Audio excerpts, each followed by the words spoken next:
The federal government revealed today where Canada stands in its emissions reduction effort. The snapshot shows the country is on track, but there is still a long way to go. This chart reflects Canada's emissions levels over the last 2 decades. In 2022, emissions actually rose slightly from the previous year, but they're still below pre-pandemic levels. They were down because the economy was shut down. In fact, if you strip out the pandemic, emissions are actually the lowest they've been in 25 years. The next target Canada must reach is in 2026, a 20% reduction in emissions from 2005 levels, and then the big one in 2030 to cut emissions by 40% below 2005 levels. Steven Guilbeault is the Minister of Environment and Climate Change, and he joins me now. Minister, welcome back to the show. Thank you very much. So the emissions were up from the artificially reduced levels during the pandemic years, but down from the pre-pandemic levels. There's progress towards 2030, but still a long way to hit that 40% below 2005 levels. It's at 7.1%. So how do you close the rest of that gap in the 6 years you have left? Well, I agree with what everything you've just said. What people have to remember is that those reports are based on 2-year-old data because it takes a long time to compile all of those data. So the numbers that we're releasing today are for 2022. So in fact, we still have, in theory, 8 years ahead of us. And in 2022, we did not have clean fuel standards to ensure that refineries do their share when it comes to fighting climate change. We did not have zero-emission vehicle regulations to ensure that 100% of new vehicles sold in Canada will be zero-emission vehicle by 2035. We did not have methane emissions regulations to help the oil and gas sector reduce this very powerful greenhouse gas that is methane. So all of these things, plus tens of billions of dollars of federal investment. So what the report says is emissions went up between 21 and 2022, as was anticipated, because the economy was, full steam ahead. People were back at work. People started driving around the country again. But they did not go up as much as was anticipated last year. So that's good news. And we are on track to meet. We have an interim target in 2026, and we can meet our 2030 target. But it won't happen by magic. We have to continue working hard at fighting climate change and building the type of economy we want for Canadians for the many decades to come. Right, and I appreciate your point that there's a lag on the data, and you have taken other measures since this was collected. And so while there's 6 years on the calendar, there's 8 years, I guess, on the data to hit the target. But there's a few things you touched on there, and I just wonder how concerned you are that challenges in these areas could affect your ability to hit the targets. You mentioned EV adoption.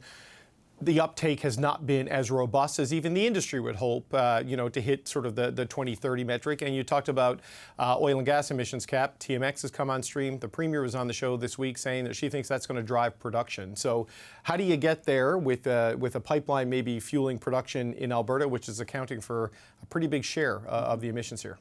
So on EV, at the end of last year, we were at 12% of new sales in Canada, which is 3 times what it was about 2.5 years ago.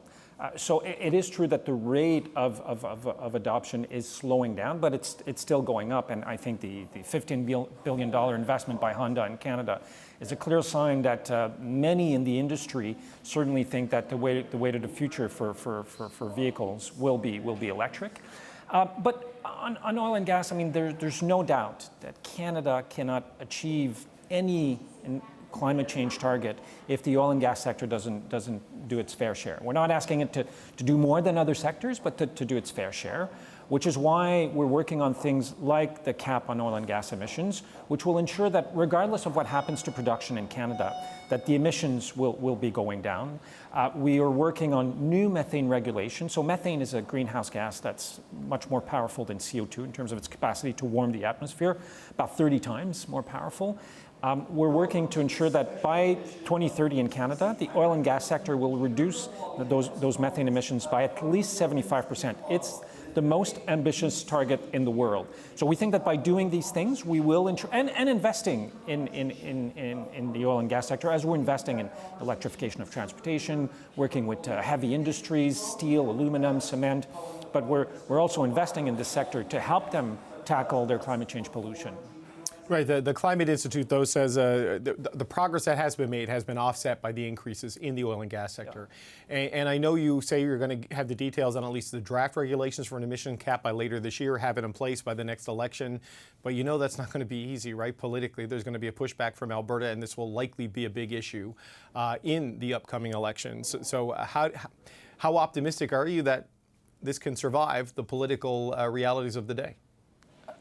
Few things are easy when it comes to fighting climate change. And I just came back from the G7 where I had a chance to talk with my peers from the United States, Japan, Germany, France, and others. And it's not easy there either. So it's not easy anywhere. I think that most Canadians, the vast majority of Canadians, would agree with the fact that the oil and gas sector should be reducing its pollution. These companies are making tens of billions of dollars in profits. They should invest some of this money into fighting climate change, just like everyone else is. And we believe that we will be able to make those regulations stick, because it is necessary, not just from an environmental point of view, but this is where the jobs are going.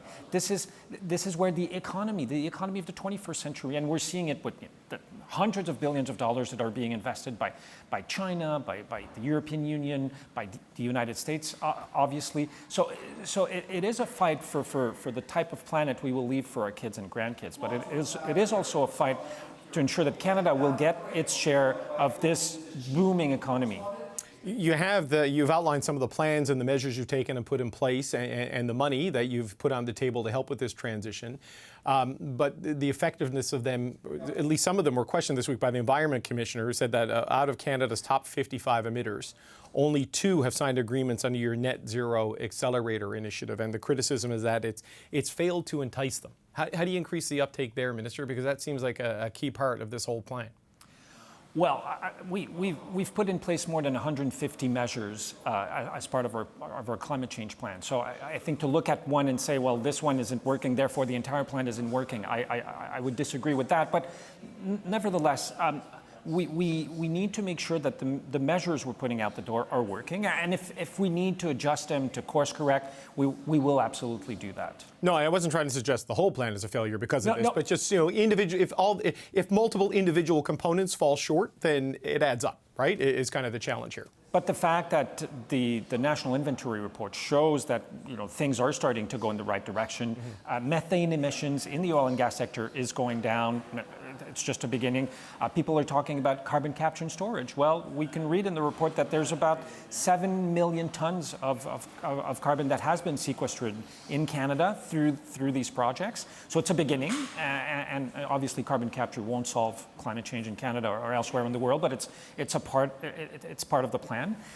I think there are a number of elements that are showing that the plan is starting to work, but we're at the beginning, and there's a lot more work that needs to be done. Okay, I'm glad you brought up carbon capture, because I wanted to ask you about the news we learned today that Capital Power Corp pulled the plug on its carbon capture and storage project near Edmonton. Basically, it's saying that there's challenges in getting agreement on the fund, the Clean Growth Fund, that would help them do this. But there's also been some question that, with the Conservatives showing their political strength in poll after poll and not being committed to a climate plan as ambitious as yours, that maybe you could see a lot of companies pull back on investment while they wait for the national political environment to resolve itself in the next election.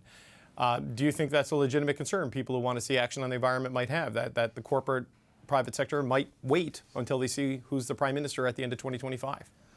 Well, I mean, we're clearly seeing corporate Canada and even international companies coming to invest in Canada because of the investment systems we've put in place, because of the regulatory ecosystem we have. But I would also agree with you that we are hearing from some companies who are saying, well, geez, I don't know if I'm going to put like hundreds or tens of millions of dollars in a project based on the ecosystem that's there, both in terms of carbon pricing, in terms of tax credits for clean power in Canada, if we don't know if it's going to be there after the next federal election. So in fact, what Pierre Poilievre and the Conservative Party of Canada are doing is they're compromising billions of dollars of investment in Canada, thousands of jobs that could be created because of the fact that they're playing politics with climate change, because they know, I mean, if we don't have carbon pricing in Canada, our exports to Europe and eventually even to the United States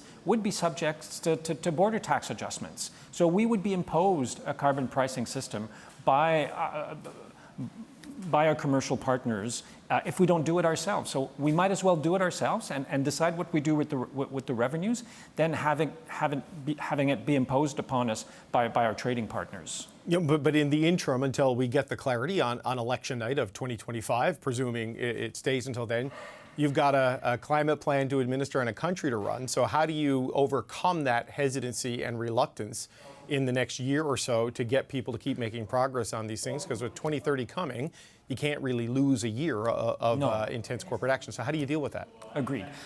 Fortunately, as I said, there are companies who are making investment when we look at, for record level investment in the development of wind energy, of solar energy, battery storage, and other clean technologies in Canada, and tens of billions of dollars being invested in electrification of transportation by the Government of Canada, the Government of Ontario, the Government of Quebec, but also a number of large commercial companies. We were talking earlier about Honda, we could talk about Ford, Stellantis, and many others. So some are deciding to make those big investments in Canada, but some are sitting on the fence, and our role will be to try and work and develop things like contract for differences, where we can guarantee carbon pricing well into the 2030s by signing contract, basically insurances with companies who are interested in making those investments. And this is something that the budget 2024 talked about as well. So there are things we can do to try and help alleviate those concerns by the private sector, but obviously we'll have to see what happens on election day next year. Minister of Environment and Climate Change, Steven Guilbeault, thanks for your time today, sir. Thank you very much.